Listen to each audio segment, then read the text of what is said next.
నేను కొణిదెల పవన్ కళ్యాణ్ అనే నేను శాసనం ద్వారా నిర్మితమైన భారత రాజ్యాంగం పట్ల నిజమైన విశ్వాసం, విధేయత చూపుతానని, భారతదేశ సార్వభౌమాధికారాన్ని, సమగ్రతని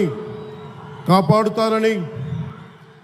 ఆంధ్రప్రదేశ్ రాష్ట్ర మంత్రిగా నా కర్తవ్యాలను శ్రద్ధతో, అంతఃకరణ శుద్ధితో నిర్వహిస్తానని, భయం కానీ, పక్షపాతం కానీ, రాగద్వేషాలు కానీ లేకుండా రాజ్యాంగాన్ని, శాసనాలని అనుసరించి ప్రజలందరికీ న్యాయం చేకూరుస్తానని